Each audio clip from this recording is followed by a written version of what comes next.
if you were to run out of luck or bring all the heat, as the case may be, you've been caught. What happens? Does the zoo get shut down? Does just your character get euthanized or removed from the general population, moved to another zoo? Something bad will happen, and like that, we definitely want that as part of the game.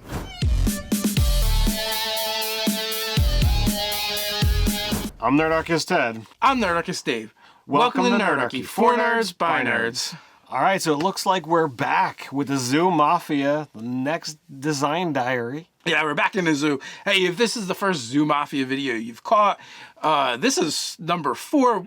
The very first one is kind of like the high concept, what it's all about.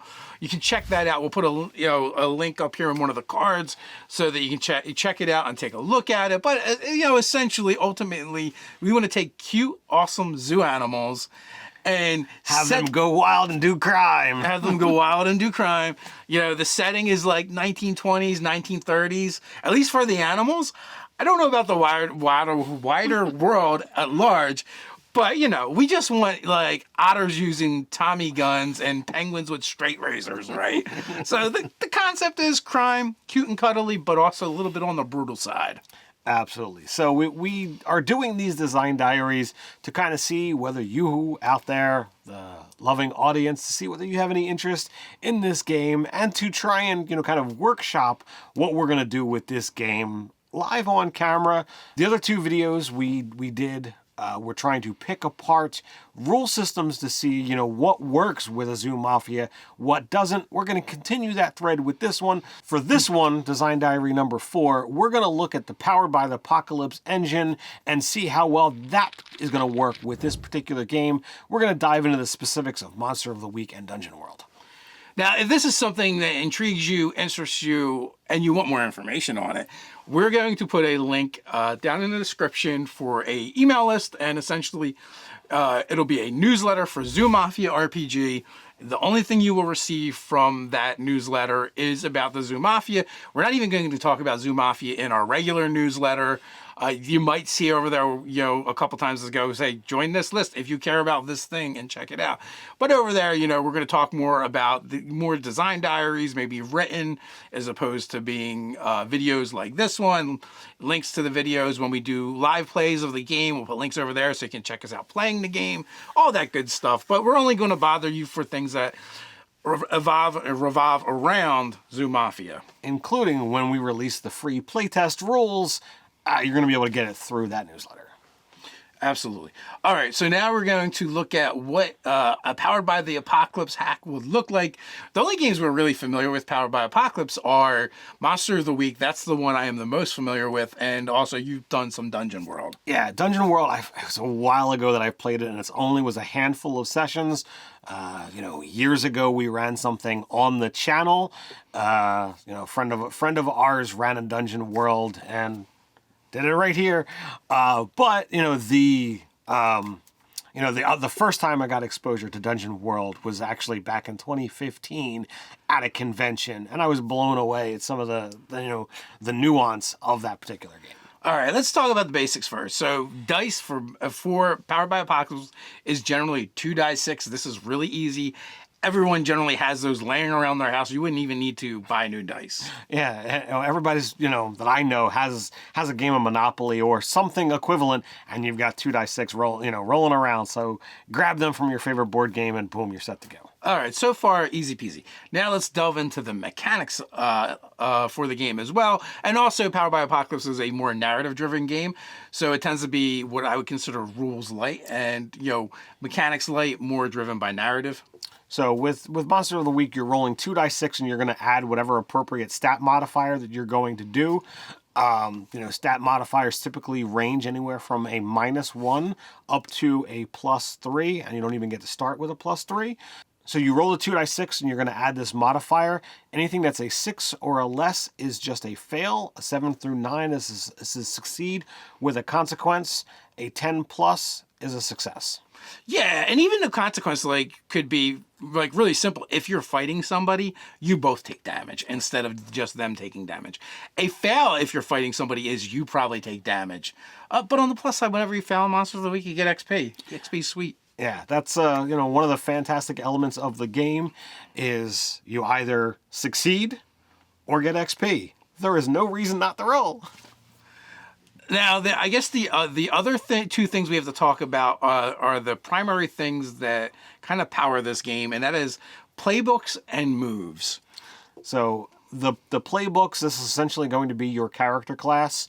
Now, we've kind of talked, off camera that we would need something beyond just a playbook because we want to have your animal choice mean something. But essentially, it's going to be your character class. So if you were to decide, okay, well, I'm going to play, for instance, I'm looking at playing a safecracker, boom, what kind of things would a safecracker do? Those are the moves. Those are the things that the safecracker would gain access to. And when you make your character, you would select a number of options from the selection in your playbook. Yeah, Powered by Apocalypse games are very simple to make your character. You select your playbook, and then basically you look at the playbook, and you're just going to check boxes. Really you just follow the instructions in the playbook, and it tells you how to make the character. It's actually more complicated to explain than it is to do. I played Monster of the Week for the first time. I was like, oh, I might need help making a character. And then I looked at it, I was like, oh, just follow the instructions. You may not know what some of the terminology is, so you might have to look that up. But for the most part, it's really simple. A lot of the characters are going to be kind of similar because there's not a whole lot of choices. But there's enough choices on a playbook that two of them could be kind of different. You might not want them to be in the same game. Now, there are other Powered by Apocalypse games that actually use multiple playbooks, like City of Mist, I believe, is one of those. So where you would choose from two playbooks actually for creating your character. So we might look at something like that when we're talking about Zoo Mafia, because like you said, we want the animal species to matter as well as whatever your criminal endeavor is. Whether you're a hitman, a thug, a driver, a safecracker, whatever. The fact that you're an otter, a rhinoceros, or a fish, that should be important to us. I would wholeheartedly agree. And those are elements that I think, definitely get into fun. But I think we have to also look at what are the stats and what kind of aspects, would we be looking at when we go to make our own game? Yeah, so Monster of the Week only has basically 4 main stats and then 2 other stats, right? So the main stats were, like, if you're looking at a D&D game, these would be that would correlate to those, right? And there's only 4 of them. There's cool, sharp, tough, and weird. And generally, if you do a move, it'll say, hey, roll this stat, roll the 2d6 plus this stat to see if you perform that move or not. So if you're looking to investigate a mystery, you're going to roll sharp. If you're going to, try to influence someone, you're going to roll cool. If you want to kick some ass, because that's literally what it is, you roll tough. So, these things all have a stat corollary. So when you're trying to do those basic moves that everybody can try, you're just going to apply that stat. And then Monster Week has 2 other, and that is luck and harm. So the one that really intrigues me is the luck component, but the harm is like your hit points, your health, in any other game, right? When you run out, bad things happen. The lower you get, worse things get. Not good. Now, luck is kind of something you get to spend in the game. It's kind of cool. Like, oh, I made a bad roll. I want to change that. Or, narratively, maybe you can do something. The problem is when you run out of luck, is that bad things happen to your character. Essentially, the GM is supposed to basically do stuff to your character until they die, because your luck has run out. So it's really bad. You never want to spend that last point of luck. And there are very, very few ways to get luck back. Right, and it's usually oh, you level up. Instead of getting one of these other things, you can gain a luck point back. Yeah. That's an option. So for us, we really love this because that would fulfill the heat requirement, which is kind of what we're looking at of all right, how much does the zoo man, the zookeepers realize what's going on? Well, let's explain that a little bit better so people understand. Sure. So part of the high concept is that you have people, and specifically the zookeepers. by day, like they just see the normal animals, everything's good. By night, or when people aren't looking, they're more like anamorphic animals where they have hands and they can use them and do things, but they don't do things when people are watching, right? So the luck mechanic, or what we're probably going to call heat or something along those lines, is referring to is like how close are they getting to being caught doing weird people stuff when they should be doing animal stuff. And so if you were to run out of luck or bring all the heat, as the case may be, you've been caught. What happens? Does the zoo get shut down? Does just your character get euthanized or removed from the general population, moved to another zoo? Something bad will happen, and like that, we definitely want that as part of the game. And it really fits the theme of not only the brutal aspect of the mafia, but it ties in nicely to something bad could happen with a lot of the Powered by the Apocalypse games. So we felt like, boom, this is what we need to have. Yeah, for sure. And harm is easy enough, right? Like, it's just how much of a beating can you take before your character is done. Dungeon World, it's pretty much going to be a corollary right to the D&D. You're going to have your same basic 6 stats and hit points. So, like, if you're already used to using those kind of things for your standard, D&D, Pathfinder, RPG, Dungeon World's pretty much the same. So, yeah. But in case you've never played D&D or you only played other RPGs, or this is your first RPG video, those stats are strength, dexterity, constitution, intelligence, wisdom, and charisma. So they're easy enough. They're kind of standard RPG, stats, because D&D is like the oldest RPG, and a lot of things take from those. And with that, it's going to be like your move plus this particular score. Right. So your basic moves, I kind of started going over some of them. Within Monster of the Week, you have kick some ass, act under pressure, manipulate someone, help out, investigate a mystery, protect someone, read a bad situation, use magic, or big magic. Yeah.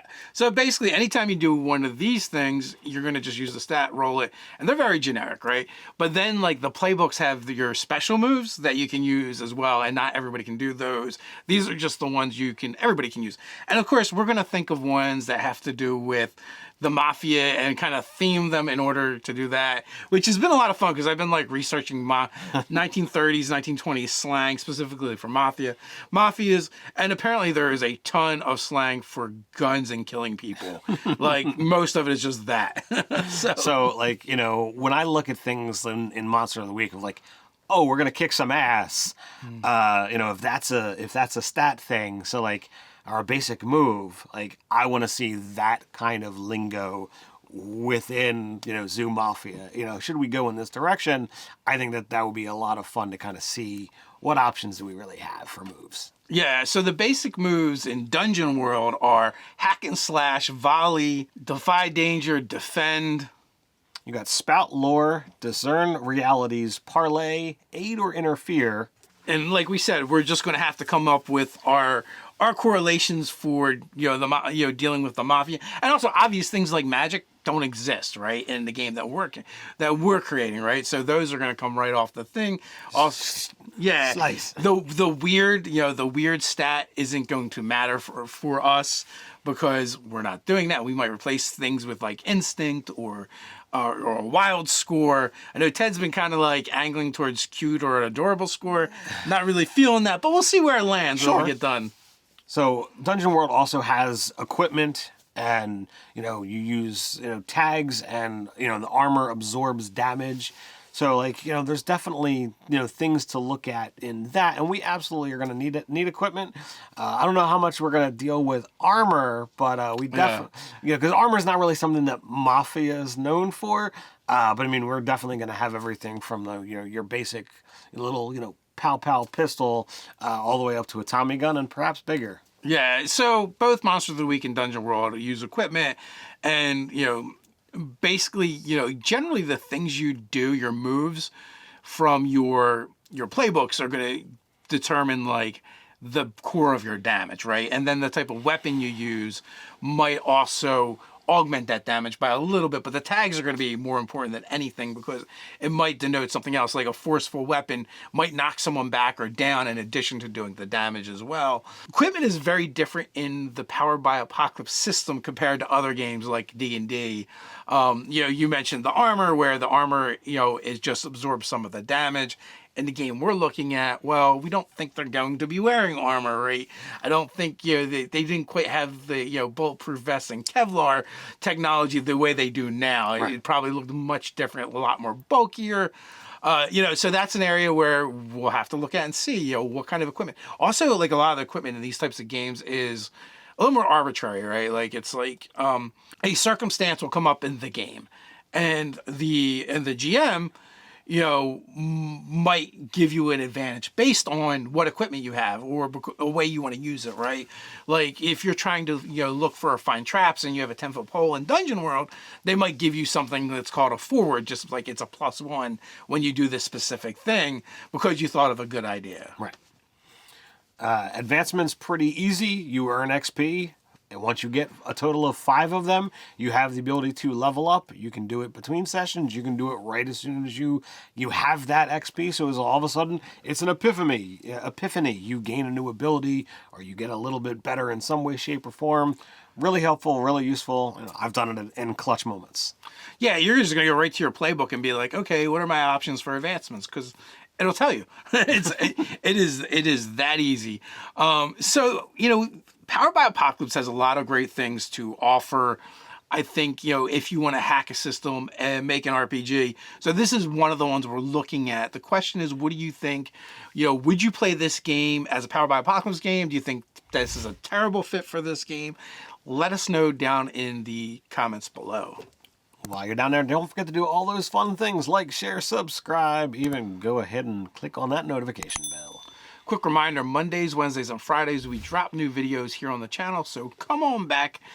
But you can't wait till then? No worries. If you like this video, this is our 4th design diary. There's a number 3. The link will be up here in the card. So until next time, stay nerdy.